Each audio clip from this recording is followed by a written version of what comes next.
Hello everyone. Hello everyone. I hope you're all doing well.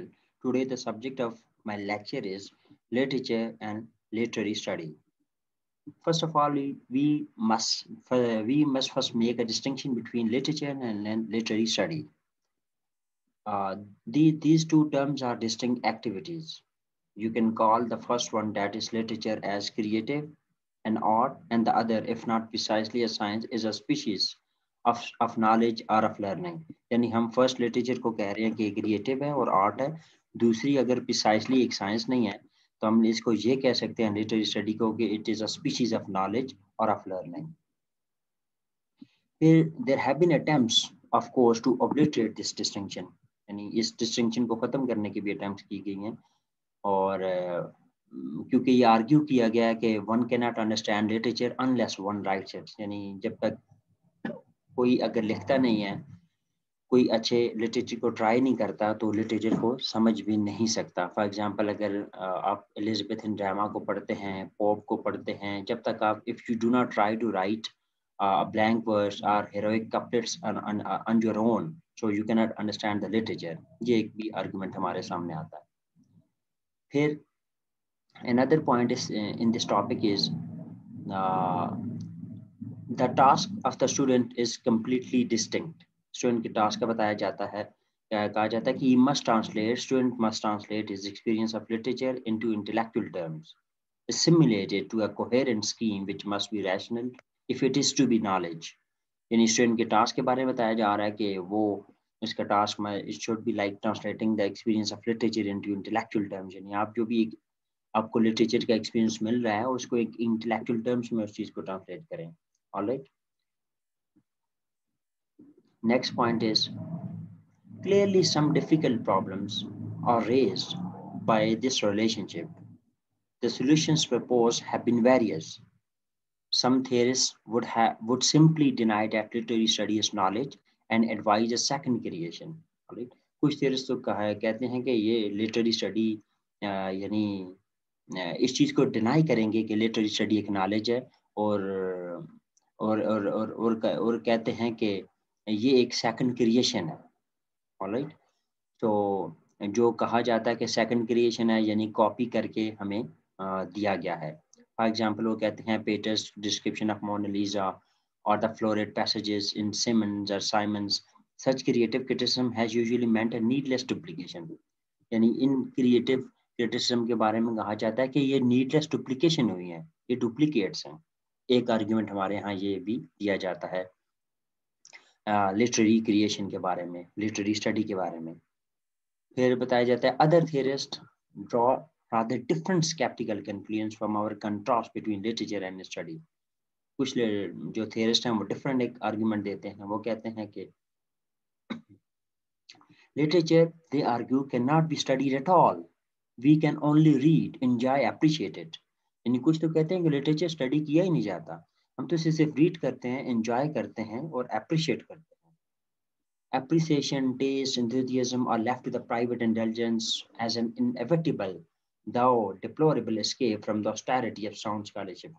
यानी फिर कहा जाता है कि ये अप्रिसिएशन, टेस्ट वगैरह, एंथुजियाज्म है, ये प्राइवेट इंटेलिजेंस है, ये तो ठीक है, this is inevitable. You will actually appreciate something, you will like something, you will taste something. When you will taste something good, you will like it. ये आपकी प्राइवेट एक मैटर्स हैं. ऑलराइट, दिस इज, ये तो नागुज़ीर है कि आप इन चीज़ों को अप्रिशिएट करेंगे या लाइक करेंगे. लेकिन फिर सिर्फ अप्रिशिएट करना या लाइक करना या टेस्ट या एंथुसियाज्म तक लिटरेचर को लिमिट करना, तो इसको कहते हैं कि ये तो फिर एस्केप है साउंड स्कॉलरशिप से, यानी नॉलेज से. इससे आप एस्केप कर रहे हैं. You are only going for the appreciation and taste. The problem is one of how intellectually to deal with art and with literary art specifically. नहीं, फिर प्रॉब्लम यह है कि लिटरेरी आर्ट को या आर्ट को कैसे डील किया जाए. Can it be done and how it can be done? One answer has been it can be done with the methods developed by the natural science, which need only be transferred to the study of literature. यानी फिर इस art या literary art को कैसे deal किया जाए. एक हमारे यहाँ आर्ग्यूमेंट ये दिया जाता है, ओपिनियन एक है कि इसको बेसिकली डील किया जाए with the help of natural sciences. यानी नेचुरल साइंसेज का जो डेवलपमेंट का एक प्रोसेस है, उनका जो मेथड है, तो लिटरेरी स्टडी का it should be which need only be transfer to the study of literature, यानी ये नेचुरल साइंसेज का प्रोसेस या मेथड ट्रांसफर किया जाए to the study of literature, यानी लिटरेचर की स्टडी को भी वही प्रोसेस ट्रांसफर किया जाए जो नेचुरल साइंसेज का है. One is the attempt to emulate the general scientific ideals of objectivity, यानी एक उसमें से फिर जो ट्रांसफर का मेथड है वो ये है कि नेचुरल साइंस यानी जो कॉपी करती है जनरल साइंटिफिक आइडियल्स को ऑब्जेक्टिवली, इम्पर्सनली या सर्टनली एग्जैक्टली. तो फिर एक प्रोसेस ये है कि जैसे नेचुरल साइंस चीज़ों को ऑब्जेक्टिवली या इम्पर्सनली या विदाउट एनी प्रेजुडिस जो कॉपी करती है, और उसी तरह हम लिटरेचर भी वो काम करें, which on the whole supports the collecting of neutral facts, यानी लिटरेचर भी न्यूट्रल फैक्ट्स को कॉपी करे, फिर इनको मिलेट करे, ऑब्जेक्टिवली देखे जैसे कि नेचुरल साइंस करती है. Whereas another is the effort to imitate the methods of natural science. तो दूसरा यह है कि जो नेचुरल साइंस का जो मेथड है उसको बिल्कुल कॉपी किया जाए. कैसे? Through the study of causal antecedents and origins. In practice, this genetic method justifies the tracing of any kind of relationship. यानी दूसरा प्रोसेस जो नेचुरल साइंस में पाया जाता है, causal antecedents and origins को यानी कॉज एंड इफेक्ट रिलेशनशिप को देखा जाए, और उसके बाद ऑरिजिन को चीज़ों की देखा जाए, फिर जस्टिफाई किया जाए जो भी ट्रेस है किसी भी चीज़ का, किसी भी रिलेशनशिप का. तो लिटरेचर का यानी दूसरा बताया जा रहा है कि इस चीज़ को लिटरेचर भी कॉपी करे. ये दो प्रोसेस हैं. फिर बायोलॉजिकल कंसेप्ट, फिर साइंटिफिक कैजुअलिटी इसको यूज़ किया जाए, फिर then we have biological concepts in the tracing of the evolution of literature. यानी ये प्रोसेस जो नेचुरल साइंस के हैं, ये हमें आर्ग्यूमेंट दिए जाते हैं कि लिटरेचर या लिटरेरी आर्ट को डील करने के लिए ये प्रोसेस भी अप्लाई किए जा सकते हैं. But most promoters of this scientific invasion into literary study have either confessed failure and ended with skepticism, or have comforted themselves with delusions concerning the future successes of the scientific method. यानी लेकिन जो लोग जिस चीज़ को promote करते हैं कि scientific invasion हो लिटरेरी स्टडी में, इसको इंट्रोड्यूस किया जाए, साइंटिफिक मेथड को इंट्रोड्यूस किया जाए, इसको ट्रांसफर किया जाए लिटरेचर की स्टडी में, तो ये फिर बहुत सारे प्रमोटर्स इस चीज़ को भी माने हैं, कन्फेस किया उन्होंने कि ये एक फेलियर है, this is not a successful process. फिर इसको स्केप्टिकली देखते हैं, फिर इसको डिलीनरी एक थॉट से देखते हैं, फिर delusions concerning the future successes of the scientific method. फिर उनके ज़ाहिर साइंटिफिक मेथड इनटू लिटरेचर उनके एक डिलीजन्स है, उनका स्केप्टिसिज्म है कि ये मेथड शायद कल को सक्सेसफुल ना हो in literature. Thus, I.A. Richards used to refer to the future triumphs of neurology as ensuring the solutions of all literary problems. फिर I.A. Richards का आर्ग्यूमेंट हमें दिया जाता है यहाँ पे, जिसमें वो कहते हैं कि न्यूरोलॉजी है एक्चुअली वो जो लिटरेरी प्रॉब्लम्स को सॉल्व भी कर सकती है, अदरवाइज बाकी साइंटिफिक इन्वेजन जो है into literary study that might not be as successful as it is there in the scientific methods or for the scientific facts. Problems raised by this widespread application of natural science to literary study are many actually. They cannot be dismissed too facilely, and there is no doubt a large field in which the two methodologies contact or even overlap. अब ये बहुत सारी एक वसी एक field है हमारे पास जिसमें ये दोनों मेथोडोलॉजीज आपस में कंटैक्ट भी करती हैं और ओवरलैप भी करते हैं. दैट इज यानी एक मेथोडोलॉजी साइंटिफिक है, दूसरी जो लिटरेरी है, ये आपस में ओवरलैप भी कई जगह पे करती हैं. Such fundamental methods as induction and deduction, analysis, synthesis and comparison are all common to all types of systematic knowledge. यानी जितना भी सिस्टमैटिक नॉलेज है, चाहे वो साइंटिफिक है या लिटरेरी है, उसमें कुछ जो फंडामेंटल मेथड्स हैं for the production of the knowledge, for the systematic knowledge, जैसे कि induction, deduction, analysis, synthesis, ये कॉमन है सब में, वो साइंटिफिक में हो या लिटरेरी हो. Literary scholarship has its own valid methods which are not always those of the natural sciences but are nevertheless intellectual methods. फिर राइटर हमें बताता है कि लिटरेरी स्कॉलरशिप या लिटरेरी स्टडी जो है इसके भी वैलिड मेथड्स हैं जो कि साइंटिफिक नेचुरल साइंसेस के प्रोसेस नहीं है, उसके मेथड नहीं है, लेकिन स्टिल उनको भी हम इंटेलेक्चुअल मेथड्स कह सकते हैं. long before scientific method development, philosophy, history, jurisprudence, theology, and even philology had worked out valid methods of knowing. यानी साइंस से पहले ये हमारे पास बहुत सारे मेथड थे चीज़ों को जानने के लिए, history, jurisprudence, theology, etc. Their achievements may have become obscured by the theoretical and practical triumphs of the modern physical sciences. ज़ाहिर है उनकी achievements में भी अब मॉडर्न फिजिकल साइंस ने उनको धुंधला कर दिया, उनको obscure कर दिया, लेकिन उनकी achievements are there, they are there, उनको हम deny नहीं कर सकते. There is this difference between the methods and aims of the natural sciences and humanities. Actually हमें साथ ये भी समझना चाहिए कि हमें ये रिकग्नाइज करना चाहिए कि there is some difference between the methods and aims of the nature sciences and humanity. यानी ह्यूमैनिटीज और नेचर साइंसेज के मेथड्स में फ़र्क ज़रूर है. How to define this difference is a complex problem. As early as in 1883, Wilhelm Dilthey, he actually worked out the distinction between the methods of natural science and those of history in terms of contrast between explanation and comprehension. अब इस process को Wilhelm डिल्थी ने 1883 में actually वो explanation और comprehension का आपस में कंट्रास्ट बता करके नेचर साइंस और हिस्ट्री के प्रोसेस को इन दोनों में डिफरेंस बताने की कोशिश की. यानी नेचर साइंस और हिस्ट्री को आपस में इनका डिफरेंस बताने के लिए उसने एक्सप्लेनेशन और कंप्रीहेंशन की मदद ली. इन दो टर्म्स को उसने आपस में कंट्रास्ट किया, फिर उसकी मदद से हमें नेचर साइंस और हिस्ट्री के बारे में बताया. The scientist, that is Dilthey, he argued that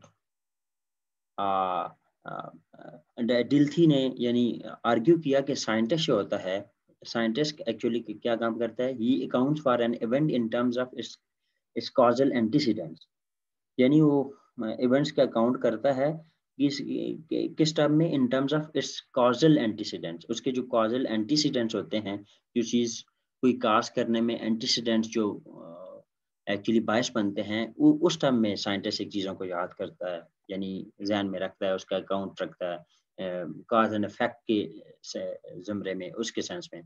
well the historian क्या करता है, he tries to understand its meaning. Historian उसके मीनिंग को समझने की कोशिश करता है. This process of understanding is necessarily individual and even subjective. ये understanding का process को कहा जाता है कि individual भी है और subjective भी है. और उसके बाद विल्हेम दूसरा scientist Wilhelm Windelband, he is also the well-known historian of philosophy. उसने क्या किया, he attacked the view that the historical sciences should imitate the methods of the natural sciences. उसने कहा कि historical sciences को natural sciences को नहीं copy करना चाहिए. The natural scientists जो हैं वो क्या करते हैं, they aim to establish general laws. Nature sciences जो जनरल लॉज को एस्टैब्लिश करते हैं, जो और हिस्टोरियन क्या करते हैं, while the historians try to grasp a unique and non-recurring fact. जबकि हिस्टोरियन जो है यूनिक और नॉन रिकरिंग फैक्ट को ग्रैब करते हैं, उसको ग्रैस करते हैं, उसको सामने लेकर के आते हैं. फिर इस व्यू को फर्दर मॉडिफाई किया गया. यानी नेचर साइंस के बारे में बताया कि वो जनरल लॉज को एस्टैब्लिश करते हैं, हिस्टोरियन का वो कहता है विंडलबैंड के ये तो यूनिक चीज़ को सामने लेकर के आते हैं, उसको ग्रैस करते हैं. अब हिनरिक रिकर्ट जो है एक नया फिलासफर हमारे पास सामने आते हैं, इनका नाम वो क्या करता है, he drew a line not so much between generalizing and individualizing methods as between the sciences of nature and the science of culture. उसने individualizing और generalizing के बारे में ज़्यादा नहीं हमें वाज़े किया, लेकिन he actually commented or he told us something about the sciences of nature and the sciences of culture. Sciences of nature क्या है जी, sciences of nature के बारे में उसने कहा है कि sciences of nature are interested in the concrete and individual. Science of culture. Science of culture के बारे में he argued कि उसने क्या बताया कि they are interested in the concrete and individual. यानी concrete और individual में interested हैं. Individual, however, can be discovered and comprehended only in reference to some scheme of values, which is merely another name of a culture. Of course, फिर individual को further divide करते हैं. और in France, A.D. Xenophon distinguished between the natural sciences as occupied with the facts. अब जो Xenophon हैं France में, वो नेचर साइंस को कैसे डिफाइन करते हैं कि it is occupied with the facts of repetition, यानी ये फैक्ट्स ऑफ रिपीटिशन से ऑक्युपाई हुए हुए. वेयर एज हिस्ट्री को क्या कहते हैं, history it is occupied with the facts of succession, यानी ये सक्सेशन से ऑक्युपाइड है, यानी एक चीज पहले हुई, फिर हुई दूसरी, फिर तीसरी हुई, यानी एक ऑर्डर है, सक्सेशन है. फैक्ट्स ऑफ सक्सेशन है, ये उससे ऑक्युपाई हुई है, जबकि नेचुरल साइंसेज कैसे ऑक्युपाइड है, it is occupied with the facts of repetition. एक चीज है जो रिपीट होती है, उसके फैक्ट्स हैं जो बार बार रिपीट होते हैं, ये नेचुरल साइंस उसको टैकल करती है।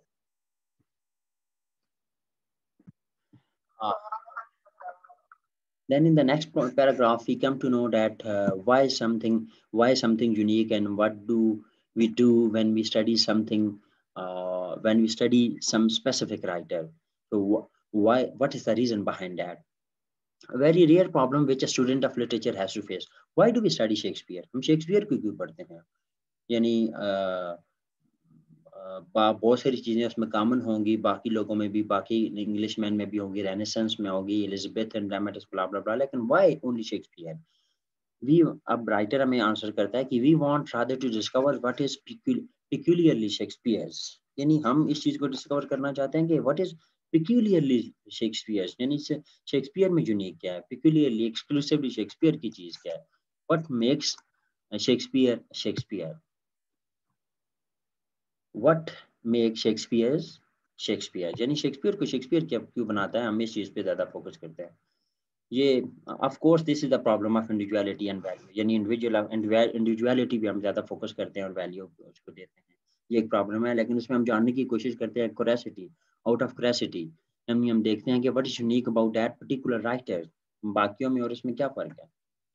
The literary student will be interested in it as an individuality with characteristic features and qualities which set it off from the other similar group. यानी literary student उसको इसी ज़मरे में देखा गया, individuality के एंगल से देखेगा, और individuality के जो characteristic features हैं और qualities हैं जो बाकी राइटर से उस राइटर को पुट करता है, एक डिफरेंट बनाता है, यूनिक बनाता है, और उनसे सबसे एक that individuality makes that writer head and shoulder above the other contemporaries. The case for individuality can be supported also by another argument. ये individuality की केस को एक और argument से हम support भी कर सकते हैं. It attempts to find general laws in literature. Attempts to find general laws in literature have always failed. कहा जाता है कि जो जनरल लॉज लिटरेचर में आप फाइंड करेंगे तो हमेशा फेल होते हैं। इंडिविजुअलिटी का जो कंसेप्ट है ये पास होता गया है, ये आगे बढ़ता गया है, ये सक्सेसफुल रहा है। Louis Cazamian so called law of English literature, अब लुइस कज़ामियन का जो लॉ, एक so called law of English literature है जिसमें बताया जाता है the oscillation of the rhythm of the English national mind, यानी ये इंग्लिश माइंड के ऑस्किलेशन के बारे में बात करता है। वो कहा जाता है कि वो जो लुइस कज़ामियन का लॉ है दैट इज आइदर ट्रिवियल और फॉल्स, ठीक है, वो उसको ट्रिवियल या फॉल्स भी कहा जाता है। Most of these laws turn out to be only such psychological infirmities as action and reaction, as car convention and revolt, even if they were beyond doubt, could not tell us anything really significant about the process of literature. कहते हैं जितने भी इस तरह के जो law हैं, जैसे लुइस कज़ामियन का लॉ है, उन्होंने कोई भी हमें सिग्निफिकेंट चीज लिटरेचर के प्रोसेस के बारे में नहीं बताई। तो हम कह सकते हैं कि लिटरेचर में जर्नल लॉज पास नहीं है, जर्नल लॉज फेल हुए हैं। वेयरएज़ अब फिज़िक्स की बात होती है कि फिज़िक्स में कहा जाता है कि ऐसा नहीं है। फिज़िक्स में क्या है, physics might see its highest times in some general theory reducing to a formula electricity, यानी फिज़िक्स में ये चीज़ें कामयाब हुई हैं जनरल लॉ। तो general law can be assumed to achieve the purpose of literary studies, no general law can be assumed. So कहा जाता है कि कोई ऐसा जनरल लॉ नहीं है जो लिटरेरी स्टडी की अचीवमेंट जिसके थ्रू हम कोई कर सकें। जितना भी जनरल चीज होती है उतना एब्स्ट्रैक्ट वो बनती है, एम्प्टी हमें फिर वो इतनी ज्यादा वो दिखती है। There are thus two extreme solutions to our problem. दो extreme solution हमारे problem को दिए जा रहे हैं. One made fashionable by the prestige of the natural sciences, identifies scientific and historical method, and leads either to the mere collection of facts or to the establishment of highly generalized historical laws. एक चीज है कि जो law है that is made fashionable by the prestige of the natural sciences, जो natural sciences एक जो solution है उसको ज़्यादा सामने लाती हैं। यानी नेचुरल साइंसेस क्या करती हैं, they identify scientific and historical method एक and they lead either to the mere collection of facts or to the establishment of highly generalized historical laws। यानी या तो वो फिर फैक्ट्स को जनरेट करेंगी, कलेक्ट करेंगी, या फिर कोई चीज़ डेवलप करेंगी, इस्टेब्लिश करेंगी जर्नल, हिस्टोरिकल लॉज, ब्ला ब्ला, यानी एक प्रोसेस है जो नेचर साइंटिफिक जिसको प्रोसीड बना रही है, नेचर साइंसेज जो हैं जिसको हमारे सामने सोल्यूशन देती हैं। और दूसरा जो है the other denying that literary scholarship is a science asserts the personal character of literary understanding and the individuality and uniqueness of every work of literature. अब दूसरा ये है, दूसरी चीज ये है कि the other denying that literary scholarship is a science. दूसरा ये एक denial है जिसमें हम कहते हैं कि लिटरेरी स्कॉलरशिप एक साइंस है, इस चीज़ को हम पहले डिनाई करते हैं और फिर ये इस बात का सबूत है कि जिसमें हम जब हम कहते हैं कि literary scholarship is not a science, तो फिर हम ये सर्ट कर रहे होते हैं कि जो personal character of literary understanding है एंड द इंडिविजुअलिटी है एंड इवन यूनिकनेस है किसी भी लिटरेचर के वर्क की, उसको हम यानी तस्लीम कर रहे होते हैं। इंडिविजुअलिटी और the uniqueness of any literary work or any work of literature को उसको हम तस्लीम करते हैं जब हम कहते हैं कि literary scholarship is not a science। पहली तो प्रॉब्लम का सलूशन ये है कि ठीक है जी, there are nature sciences actually which bring some solution, which carve out some solution for us. The other thing is that कि हम लिटरेरी स्कॉलरशिप को पहले कहते हैं कि साइंस नहीं है, तो फिर ज़ाहिर है हम इस चीज़ को तस्लीम करते हैं कि एक वर्क में इंडिविजुअलिटी होती है, यूनिकनेस होता है और उसकी अपना एक कैरेक्टर होता है, वर्क का फीचर होता है। The anti scientific solution has its own obvious dangers, यानी जो साइंस के एंटी साइंटिफिक सोल्यूशन है उसके अपने कोई खतरात भी हैं। Personal intuition may lead to a merely emotional appreciation. Personal intuition sometime आपको सिर्फ इमोशनल एप्रिसिएशन की तरफ भी सिर्फ लेके जा सकता है। No work of art can be wholly unique. तो आप किसी भी वर्क ऑफ आर्ट को कम्प्लीटली यूनिक नहीं कह सकते। आप कह सकते हैं कि there is only one Hamlet, सिर्फ हैमलेट एक ही है। या आप ये भी कह सकते हैं कि are even one Trees by Joyce Kilmer, यानी ट्रीज जो एक ही वर्क है जो जॉयस किलमर ने प्रोड्यूस किया है। या आप कह सकते हैं इवन कोई रबिश का जो हीप है, गंदगी का जो ढेर है, वो भी यूनिक होता है। किस सेंस में? इन अ सेंस के उसकी एक प्रिसाइज प्रोपोर्शंस होते हैं, एक प्रिसाइज पोजीशन होती है, एक प्रिसाइज उसकी केमिकल कॉम्बिनेशन होती है। वो चीज़ बिल्कुल एग्जैक्टली डुप्लीकेट नहीं किया जा सकती। आप एक गंदगी के ढेर को देखें, उसका जो प्रोपोर्शन है, साइज है, या एक उसकी जो केमिकल कॉम्बिनेशन है, वैसा ही एग्जैक्टली सेम दूसरा ढेर कॉपी नहीं किया जा सकता। वो भी ना एक यूनिक चीज़ है। इसी तरह लेकिन आप फिर भी किसी वर्क ऑफ आर्ट के बारे में यह बात नहीं कह सकते। क्यों? बिकॉज आप हैमलेट के बारे में कहें, ठीक है हैमलेट तो एक है, लेकिन all words in every literary work of art are by their very nature generals and not particulars. यानी वर्ड जो हैं वो उसमें जो आर्ट में जो वर्क में यूज हुए हैं, हैमलेट में अगर देखा जाए तो वो जर्नल है, पर्टिकुलर नहीं है, उस बंदे की अपनी क्रिएशन नहीं है, वो जर्नल है, कहीं और भी यूज हुए हुए उसमें। The quarrel between the universal and the particular in literature has been going on since, यानी ये यूनिवर्सल और पर्टिकुलर की ये जो झगड़ा है ये तो तब से जारी है जब से अरिस्टोटल का जो काम है, अरिस्टोटल का रिपब्लिक जो लिखा गया है अरिस्टोटल के टाइम से। Aristotle, what did he say? Aristotle actually proclaimed poetry to be more universal and hence more philosophical than history. Aristotle ने बोला था कि पोइट्री जो है यूनिवर्सल है, ज्यादा फिलोसॉफिकल है हिस्ट्री से ज्यादा, which is concerned only with the particulars, यानी ये सिर्फ पर्टिकुलर से कंसर्न भी करता है। और जो हिस्ट्री जो है वो तो सिर्फ पर्टिकुलर से कंसर्न उसका है, जबकि पोइट्री जो है वो यूनिवर्सल है, वो तो बहुत ज्यादा फिलोसॉफिकल है। And since Dr. Johnson asserted that the poet should not count the streaks of the tulip, फिर उस जमाने से भी जब उस जमाने से भी ये पर्टिकुलर यूनिवर्सल की जंग लगी है, जब जॉनसन ने बोला था कि जो पोइट है he should not count the streaks of the tulip, यानी पोइट स्टीक्स ऑफ द ट्यूलिप जो है ना, ट्यूलिप एक फूल है जो उसके स्टीक्स को नहीं गिनना चाहिए, यानी वो बहुत ज़्यादा यूनिवर्सल इस तरह की जनरल चीज़ों में नहीं जाना चाहिए उसको। The romantics and modern critics never tire of stressing the particularity of poetry, यानी जो रोमांटिक्स हैं या मॉडर्न क्रिटिक्स हैं ये भी कभी नहीं थकते इस चीज़ को डिस्कस करते हुए, इस चीज़ पे स्ट्रेस करते हुए कि पोइट्री पर्टिकुलरिटी, पोइट्री की पर्टिकुलरिटी पे बात करते हुए, उसके टेक्सचर पे, उसकी कंक्रीटनेस पे।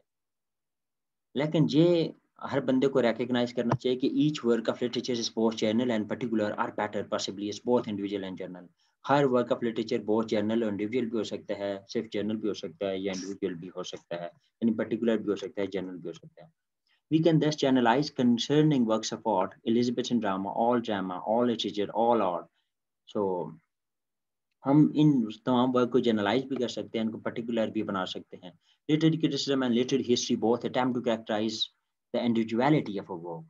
अब लिटरेरी जो क्रिटिसिज्म है और लिटरेरी जो हिस्ट्री है, ये दोनों actually they both attempt to characterise the individuality of a work.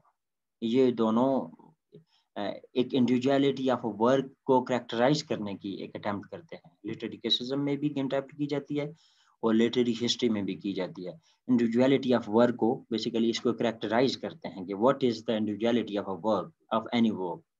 But this characterization can be accomplished only in universal terms on the basis of a literary theory.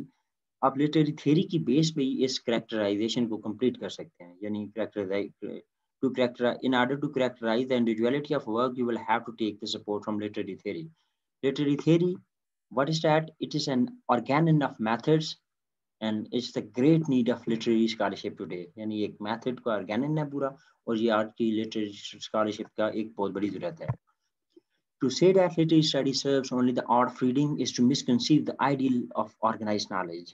यानी आप ये जब कहते हैं कि लिटरेरी स्टडी जो है ये आर्ट ऑफ रीडिंग को सर्व करती है, तो ये basically it is to misconceive the ideal of organised knowledge. ये ऑर्गेनाइज्ड नॉलेज के आइडियल को मिसकंसीव करती है. आप ऐसे नहीं कह सकते. However indispensable this art may be to the student of literature, the art of reading is an ideal for a purely personal cultivation. ये art of जो reading है ये personal cultivation के लिए यूज है, आप personal improvement development के लिए यूज करते हैं. It cannot, however, replace the conception of literary scholarship conceived of as super-personal tradition as a growing body of knowledge, insights and judgment. ये जो literary scholarship है, basically इसे भी super-personal tradition कहा जाता है, और इसके जरिए you gain knowledge, you get a growing body of insight and judgment. So this is all about today's lecture. I hope you understood the point or the real crux of the document. If you still have any question, please do ask me in the comment below or in the WhatsApp group. I'm also sharing with you guys the PDF file of this lecture. Thank you very much.